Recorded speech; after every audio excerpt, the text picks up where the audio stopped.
Hi friends, myself I am D. Kishore, lecturer in physics from Government Degree College for Women, Siddipet. Today we are going to discuss very important and interesting topic. They are Kepler laws, or we can simply call as planetary laws, Kepler planetary laws, and Newton laws. These topics belongs to BSc Physics in first year. Okay, now let us start these two laws one by one.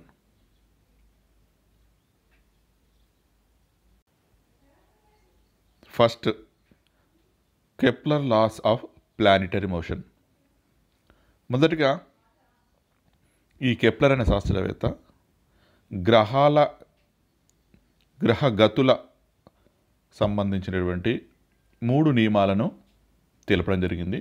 So వాటిని మనం Kepler laws of planetary motion, అంటే సూర్యుని చుట్టూ తిరిగే ఉపగ్రహాల యొక్క కదలిక, వాటి యొక్క చలనం అనేది ఏ విధంగా ఉంటుంది అనేది ఈ కెప్లర్స్ లాస్ ఆధారంగా మనం క్లియర్గా తెలుసుకోవచ్చు. Okay, first going to history. అంటే before Kepler laws what is happened? Johannes Kepler was a German astronomer and mathematician of the late 16th and early 17th centuries. Kepler was born in Wartenberg in Germany in 1571. His parents were very poor, but he was sent to the University of Tübingen on a scholarship in recognition of his abilities in mathematics. Unlike Brahe, that is Tycho Brahe, Kepler believed firmly in the Copernican system.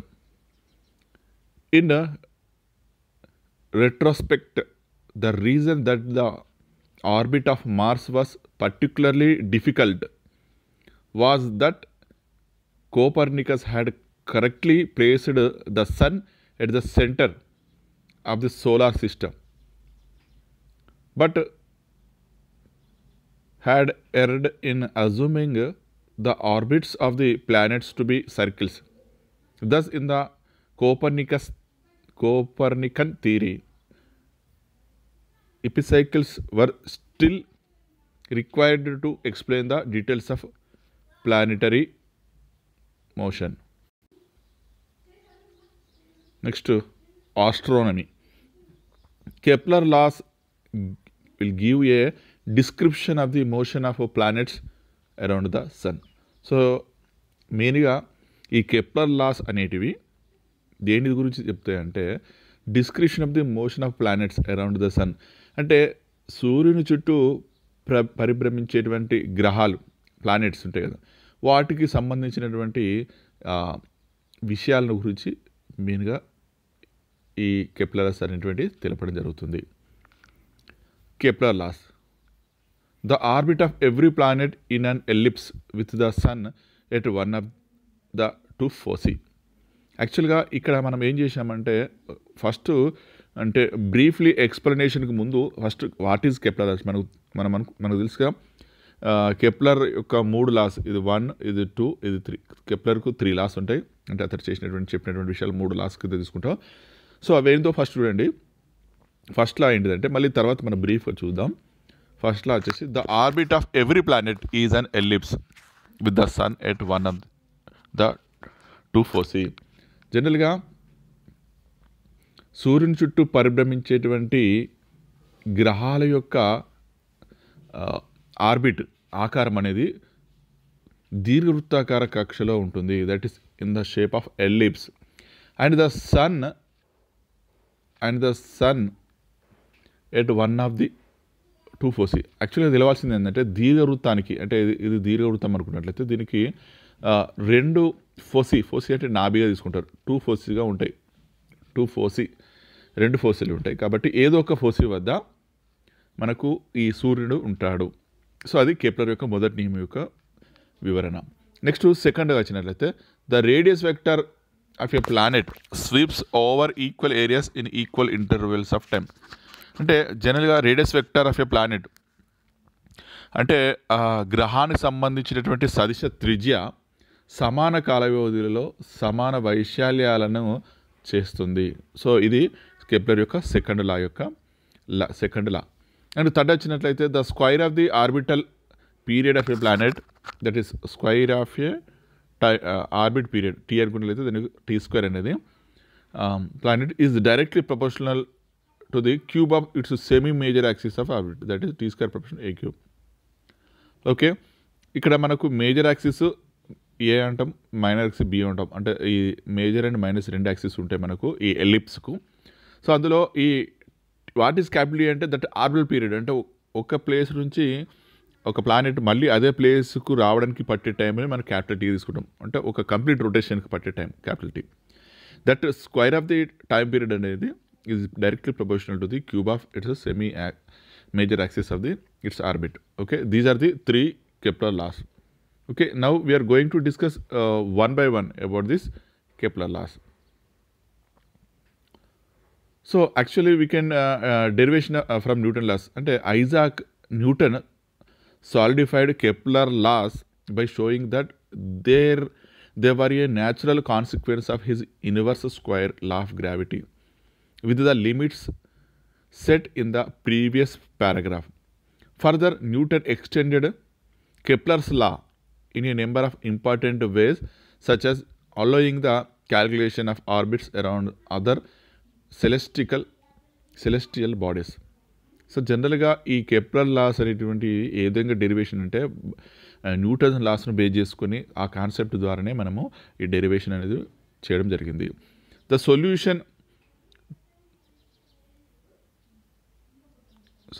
Solution of two body problem where there are only two particles involved, say the sun and one planet, can be expressed analytically.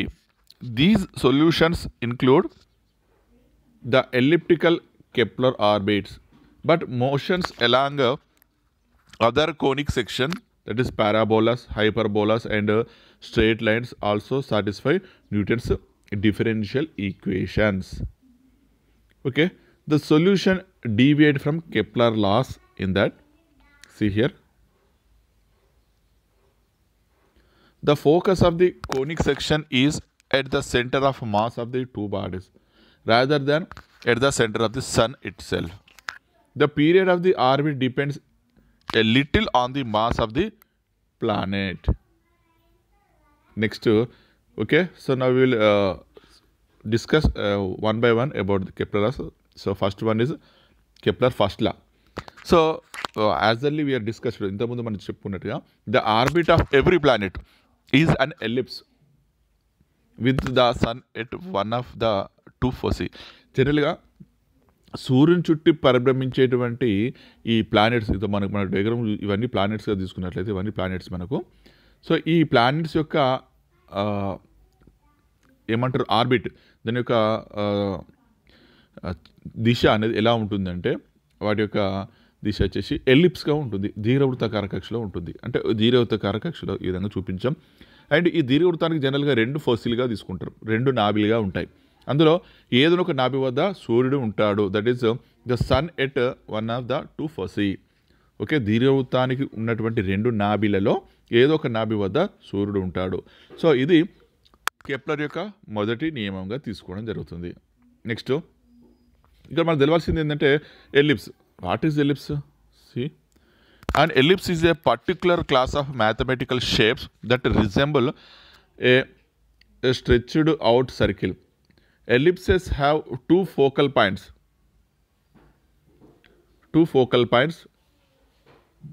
Ellipses have two focal points, neither of which are in the center of the ellipse. except for the one special case of the ellipse being a circle. Circles are a special case of an ellipse that are not stretched out and in which both focal points coincide at the center. So దీన్నే మనము ఎలిప్స్గా తీసుకొని జరుగుతుంది. Next eccentricity. ఇంకా మనకు తెలవాల్సింది eccentricity అంటే ఏంటిది. Eccentricity of an ellipse is defined as the ratio of distance between foci to length of major axis. అది మనం ఇక్కడ ఇవ్వడం జరిగింది, ఈ C/A. In the figure below, if eccentricity is denoted as E, the distance between the foci as C and the length of the major axis is A, the formula will be given as E is equal to C/A. Okay, so this is about eccentricity. మనకు ఇక్కడ eccentricity అనేది మెయిన్గా తీసుకోవడం జరుగుతుంది in the derivation of first Kepler లాలో. మరి Kepler లా యొక్క మన eccentricity అంటే ఏం తీసుకోవచ్చు అంటే the ratio between foci to length of major axis. ఇది ఫోసీగా తీసుకుంటున్నాం మనం, సి అనేది ఫోసీ అండ్ ఏ అనేది మనకు లెంత్ ఆఫ్ ది మేజర్ యాక్సిస్గా తీసుకోవడం జరుగుతుంది. సో ఇది that is about eccentricity. Okay, so here we will see here. Okay, so as early we are discussed ఇంత మనం తీసుకున్నట్టుగా మనం ఇదేంటిది అంటే this is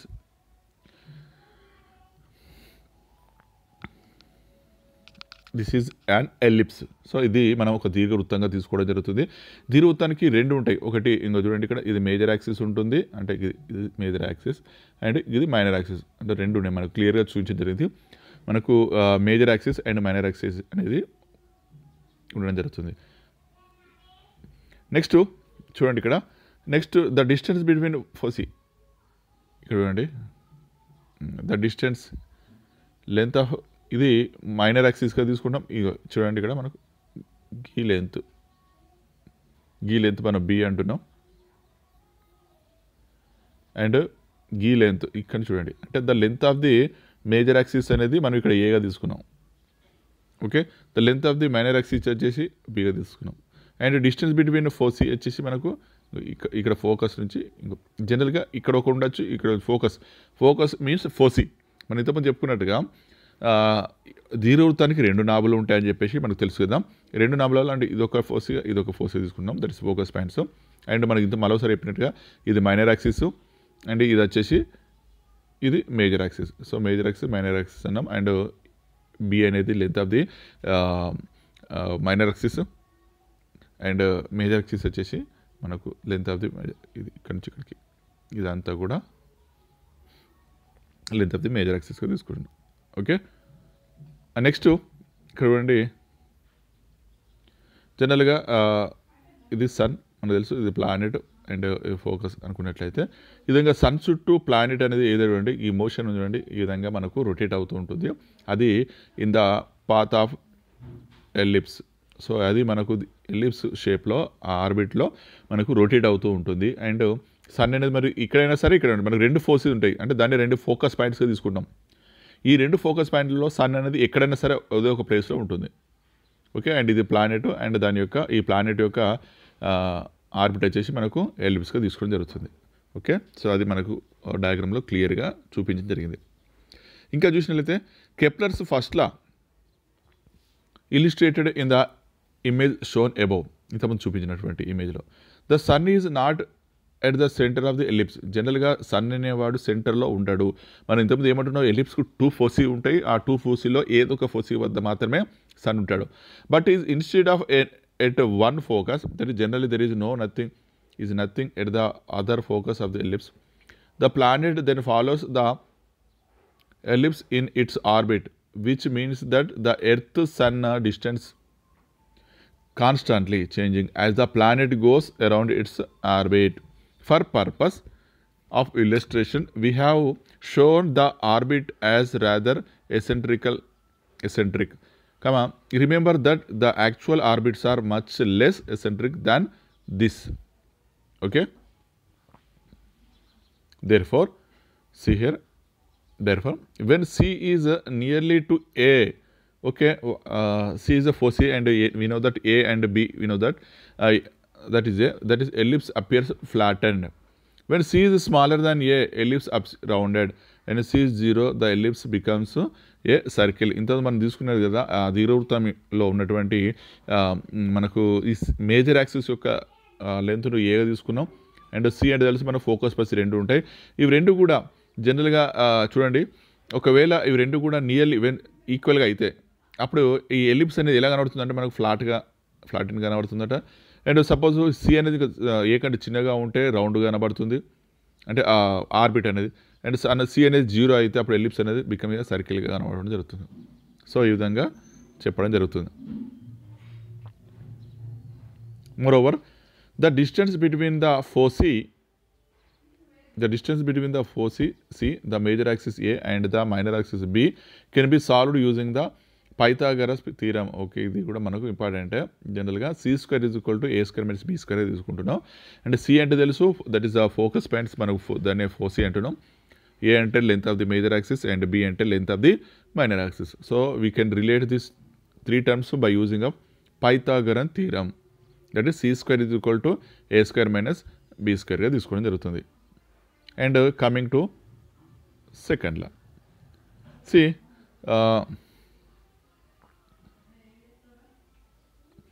the radius vector of a planet sweeps out over equal areas in equal intervals time. అంటే జనరల్గా చెప్పాలంటే జనరల్గా ఈ విధంగా చూడండి, నేను గీస్తాను. ఇది మనకు దీర్ఘవృత్తము అండ్ ఇక్కడ సన్ ఉంది అనుకోండి, అండ్ ఇక్కడ ప్లానెట్ ఉంది అనుకోండి.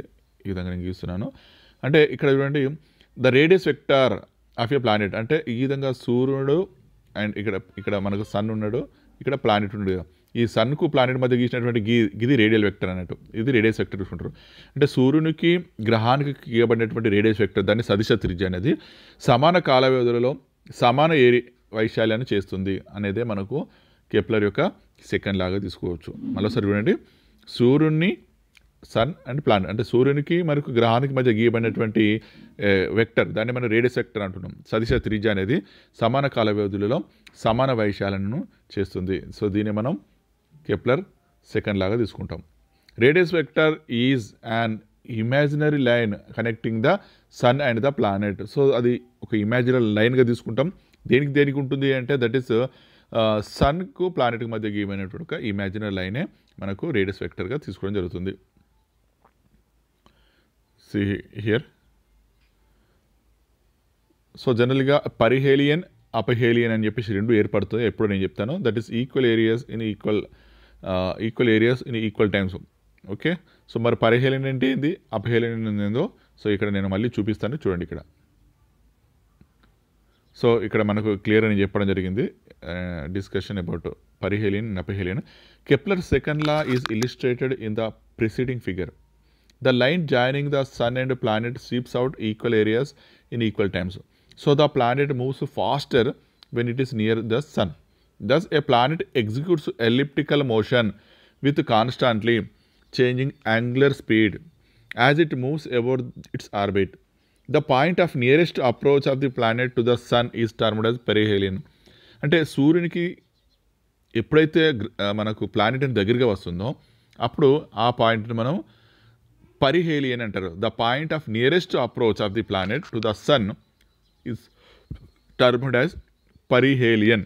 The point of greatest separation is termed అపహేలియన్.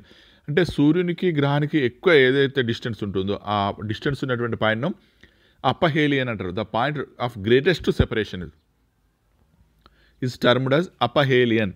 So hence by Kepler second law the planet moves fastest when it is near perihelion and slowest when it is near aphelion. Okay, so ఇది మనకు కూడా అవసరమే, important.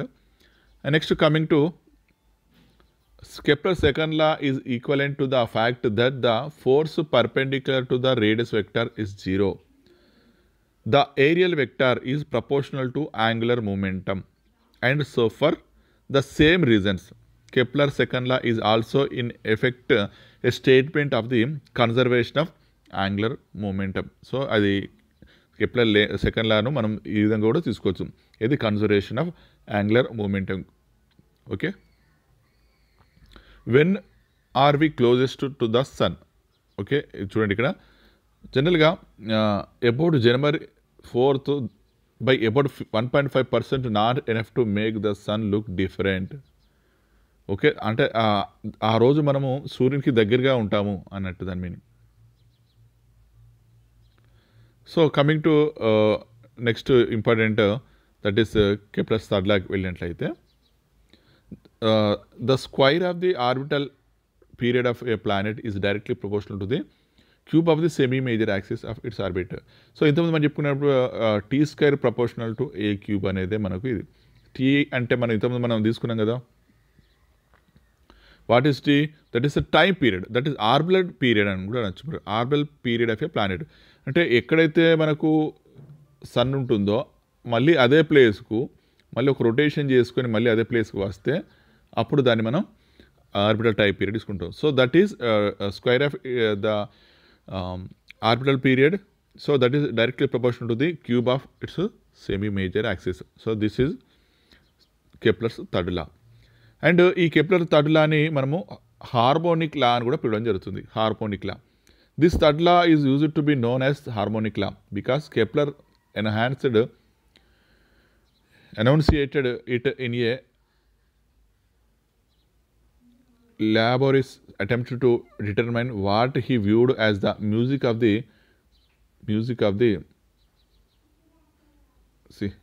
the spheres according to previous laws and express it in terms of musical notation. Okay, so అందుకోసమైన దీన్ని ఏమంటున్నామంటే ఈ Kepler దీన్ని harmonic లా అని పిలవడం జరిగింది. సో దీన్ని మళ్ళీ ఇంతకుముందు చెప్పినట్టుగా చూడండి. సో ఇది దేనికి సమానం అంటే దిస్ ఈజ్ అంటే that is equal to the ఇక్కడ మనకు మీరు జాగ్రత్తగా గమనించినట్లయితే P square planet by A cube planet is equal to P square by earth is equal by A cube by earth. అంటే సో మనం ఇది ఇంతకుముందు మనం చెప్పుకున్న టీ స్క్వేర్ ప్రపోర్షనల్ టు ఏ క్యూబ్ను మనం ఈ విధంగా కూడా రాసుకోవచ్చు అని చెప్పేసి చెప్పడం జరుగుతుంది. ఓకే, అండ్ ఇది ఇటు వెళ్ళింది అనుకోండి, అప్పుడు ఏమవుతుంది? P square by planet is equal by P square by earth is equal to A cube by planet by A cube by earth. అంటే మీన్స్ మనకు దాన్ని మనం టైం పీరియడ్ మనం ఇక్కడ టీ అనుకున్నట్లయితే that is T square proportional A cube అనేది మనకు symbolically ఈ విధంగా రాయొచ్చు అని చెప్పి చెప్పడం జరుగుతుంది. ఓకే, సో ఇప్పటివరకు మనం చూసింది ఏంటంటే వెరీ ఇంపార్టెంట్ కెప్లర్ లాస్ అనేటువంటివి, కెప్లర్ 3 లాస్ అనేటివి మనకు మెయిన్గా ఏం చెప్తుంది అంటే సూర్యుని చుట్టూ పరిభ్రమించే గ్రహాలకు సంబంధించి గ్రహ నియమాల గురించి చెప్పేదే కెప్లర్ లాస్ కోసం. And next coming to the Newton loss. మరి న్యూటన్ లాస్ అనేది ఏం చెప్తుంది అంటే న్యూటన్ లాస్ ఆఫ్ మోషన్ కూడా అంటారు వీటిని. అంటే చూడండి ఇక్కడ మనకు జనరల్గా ఒక వ్యక్తి ఉన్నాడు మనకు డయాగ్రామ్లో. సో అది ఆ వ్యక్తి కొంత ఫోర్స్ని అప్లై చేస్తున్నాడు. ఇక్కడ ఎం అనేది ఏదైనా ఒక బాడీ అనుకోండి which haves mass M. And అప్పుడు అది ఏమవుతుందంటే మనకు కొంత ఫోర్స్ అప్లై చేసినప్పుడు అది వి అనే వెలాసిటీ మూవ్ అవుతుంది అనుకున్నట్లయితే ఇప్పుడు ఈ విధంగా ఇటువంటి సందర్భంలో కెప్లర్ లాస్ అనేటువంటి న్యూటన్ లాస్ అనేది అప్లికేబుల్ అవుతూ ఉంటాయి. సో మరి కమింగ్ టు న్యూటన్ లాస్లో మనకి న్యూటన్స్ లా కూడా 3 రకాలుగా ఉంటాయి, అంటే 3 ఉంటాయి న్యూటన్ లాస్. అవి ఏం చూసినట్లయితే so before going to Newton loss first మనకు బ్యాక్గ్రౌండ్ చూడండి. ఇక్కడ సర్ ఐజాక్ న్యూటన్. సో ఇతడు మనకు ఐజాక్ న్యూటన్ యొక్క డయాగ్రామ్ ఇవ్వడం జరుగుతుంది. So and English scientist and mathematician famous for his discovery for the law of gravity, also discovered the 3 laws of motion. ఇతడు మనకు చాలా ఫేమస్ అయినటువంటి English scientist and mathematician also. So ఇతడు ఏం కనుక్కున్నాడంటే మనకు గ్రావిటీ గురించి చెప్పడం జరిగింది. అండ్ ఈ న్యూటన్ సంబంధించినటువంటి ఈ 3 laws మోషన్కి సంబంధించినటువంటి 3 laws కూడా చెప్పడం జరిగింది. సో ఒక్కొక్క లాని ఎక్స్ప్లెయిన్ చేసే ముందు ఫస్ట్ ఏంటంటే ఒక బ్రీఫ్లీగా మనం లాస్ గురించి చూద్దాం. సో న్యూటన్ లాస్ ఆఫ్ మోషన్లో ఫస్ట్ న్యూటన్ ఫస్ట్ లా చూడండి. Object in motion tend to stay in motion and objects at rest tend to stay at rest unless acted upon by an unbalance force. అంటే ఒక వస్తువు పైన కానీ దేనిపైన సరే, ఒక ఆబ్జెక్ట్ పైన సరే, దానిపైన మనం కొంత ఫోర్స్ను అప్లై చేయనంత వరకు అది మోషన్లో ఉంటే మోషన్లోనే ఉంటుంది, అండ్ అలా కాకుండా రెస్ట్లో ఉంటే అదే విధంగా ఉంటుంది అని చెప్పడం జరుగుతుంది. ఇది న్యూటన్ ఫస్ట్ లా. న్యూటన్ సెకండ్ లా చూసినట్లయితే force equal equals mass times acceleration. So that is the product of mass and acceleration అనేది F ఈక్వల్ ఎంఏ తీసుకోవచ్చు. అండ్ ఇంకో రకం కూడా చెప్పచ్చు, నేను తర్వాత చెప్తాను దాన్ని. న్యూటన్ థర్డ్లో చూడండి, for every action there is an equal and opposite reaction.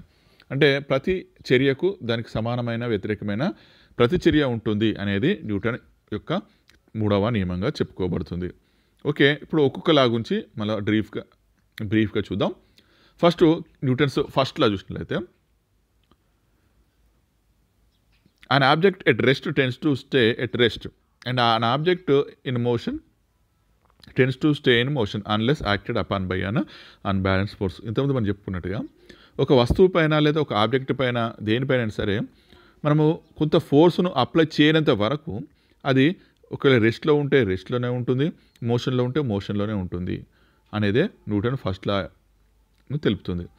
మరి వాట్ డస్ దిస్ మీన్? దాని మీనింగ్ ఏంటిది అంటే, basically an object will keep doing what it was doing unless acted by an unbalance force.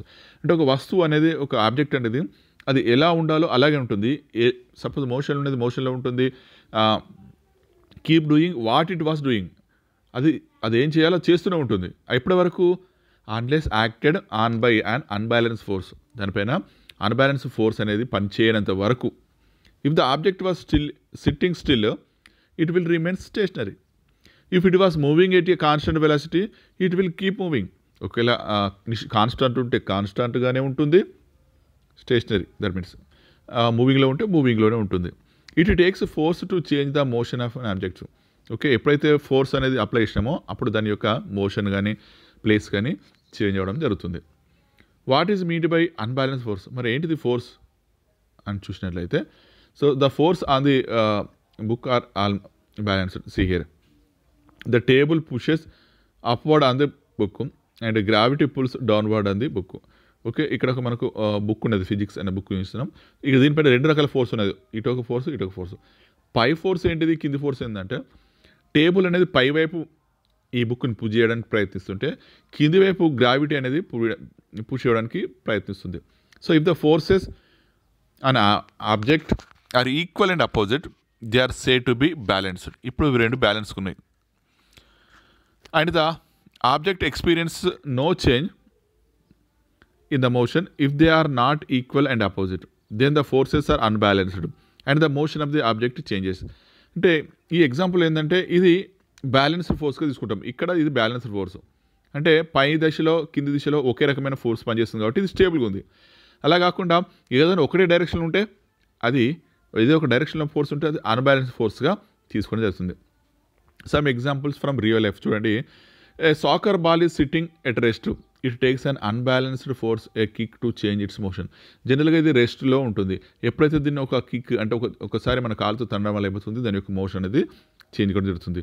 Next ఇక్కడ చూడండి, 2 teams are playing tug of war, they are both exerting equal force on the rope on opposite direction. This balanced force results no change of motion. ఇక్కడ ఉన్న ఇటు వ్యక్తులు ఈ rope ఉన్నటువంటి పైన equal and opposite force apply చేస్తారు కాబట్టి అది కాన్స్టెంట్గా ఉంది. అలా కాకుండా ఇటు సైడ్ లేరనుకోండి ఎవరు, అప్పుడు దీనిపైన ఫోర్స్ అప్లై చేస్తే అది ఒక్క సైడే వెళ్ళడం జరుగుతుంది. సో అది. And Newton first law is also called as, simple చెప్పాలంటే, లా ఆఫ్ ఇనర్షియా. ఇది law of inertia. So inertia means the tendency of an object to resist change its motion. The tendency of an object to resist changes in its state of motion. Okay, అంటే ఒక వస్తువు యొక్క సాధన ధర్మం అది. ఏమవుతుందంటే దానిలోని ఈ చేంజ్ను వ్యతిరేకించేటువంటి ధర్మం, దాన్ని ఇనర్షియా అంటున్నాం. The first law states that all objects have inertia. The more mass an object has the more inertia it has and the harder it is to change in its motion. Okay, so ఇది మనకు తెలియాల్సిందంటే first law of thermodynamics Newton అనేది చెప్పేది దేని గురించి అంటే inertia గురించి చెప్పడం జరుగుతుంది. So Newton first law and you see here, don't let this be you wear seat belts because of inertia objects including you resist changes in their motion. When the car is going 80 km/h, it is stopped by the brick wall, your body keep moving at 80 km/h. Okay, so this is the best and example. So that's why we are wearing we have to wear seat belt. More example from real life. A powerful locomotive begins to pull a long line of boxcars that were sitting at rest. Since the boxcars are so massive, they have a great deal of inertia and it takes a large force to change their motion. Once they are moving, it takes a large force to stop them. On your way to school, a bug files into your windshield.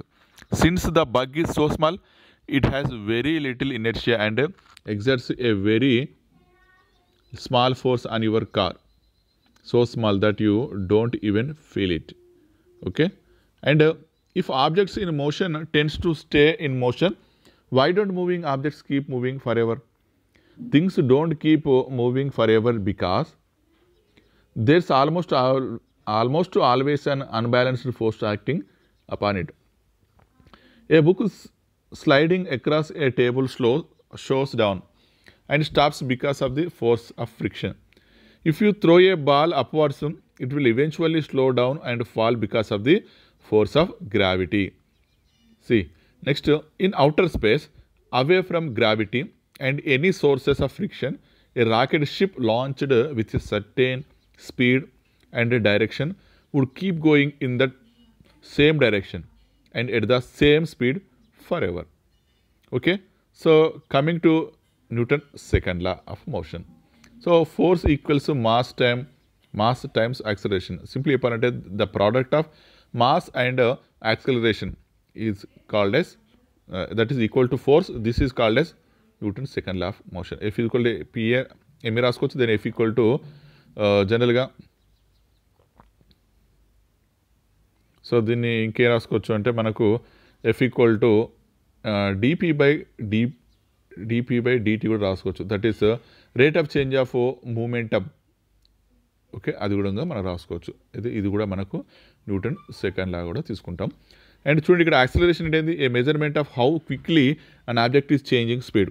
తెలుసుగా మనకు acceleration అంటే జనరల్గా దాని యొక్క వేగంలో కానీ స్పీడ్లో కానీ మార్పుగా ఉంటే దాన్ని మనము యాక్సిలరేషన్గా తీసుకుంటాం. Okay, that is F equal to ma.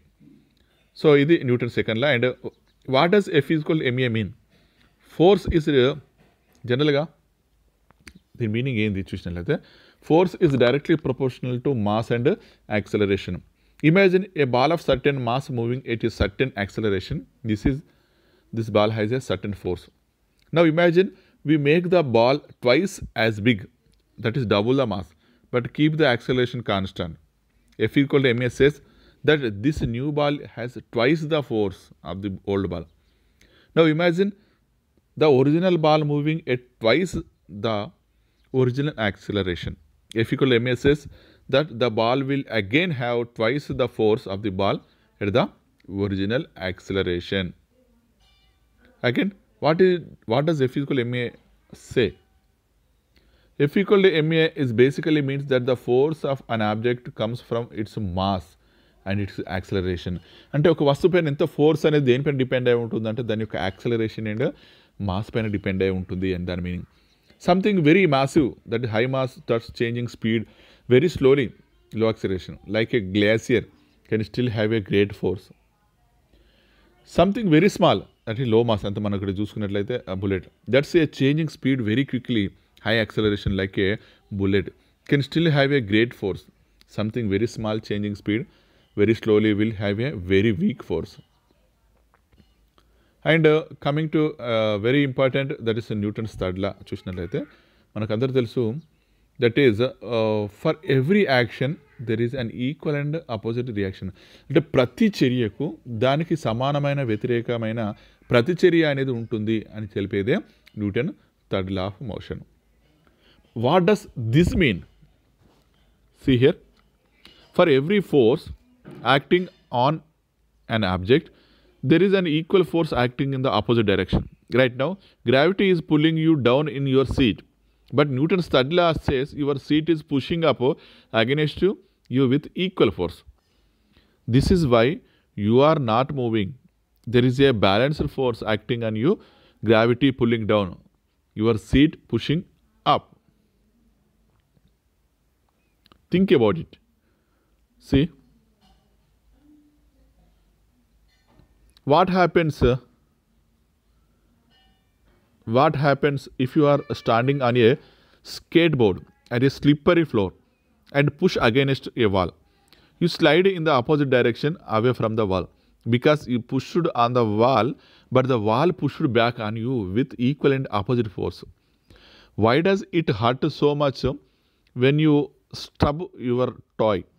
When your toy exerts a force on a rock, the rock exerts an equal force back on your toy. The harder you hit your toy against it, the more force the rock exerts back on your toy. So, and the more your toy hurts. So మనం ఎంత గట్టిగా దానితే మనం అంత ఎక్కువ పెయిన్గా ఉంటుంది ఎక్కువ. So ఆ విధంగా మనకు ఒక యాక్షన్కు దానికి సంబంధించినటువంటి రియాక్షన్ అనేది చూడడం జరిగింది. అండ్ ఫైనల్గా మళ్ళీ సొల్యూషన్ అయితే న్యూటన్స్ ఫస్ట్ లా, ఇంతకు మనం చెప్పుకున్న న్యూటన్ ఫస్ట్ లా చూడండి. And first law, second law, third law మళ్ళీ ఒకసారి. ఫస్ట్ లా వచ్చేసి objects in motion tend to stay in motion and objects at rest tend to stay at rest unless acted upon by an unbalanced force. వస్తువు అనేది ఒకవేళ చలనంలో ఉంటే చలనంలోనే ఉంటుంది, ఆ స్థితిలోనే. ఒకవేళ నిశ్చల స్థితిలో ఉంటే నిశ్చల స్థితిలో ఉంటుంది. ఎప్పటి వరకు అంటే దానిపైన అన్బ్యాలెన్స్డ్ ఫోర్స్ అనేది పని చేయనంత వరకు. ఒకవేళ పని చేస్తే దాని యొక్క స్టేట్ అనేది చేంజ్ అయిపోతుంది. నెక్స్ట్ సెకండ్ లాగా వచ్చినట్లయితే F equal to ma, that is force అనేది equals to the product of mass and acceleration. Okay. And next very important Newton's third law of motion, that is for every action there is equal and opposite reaction. Okay, thank you.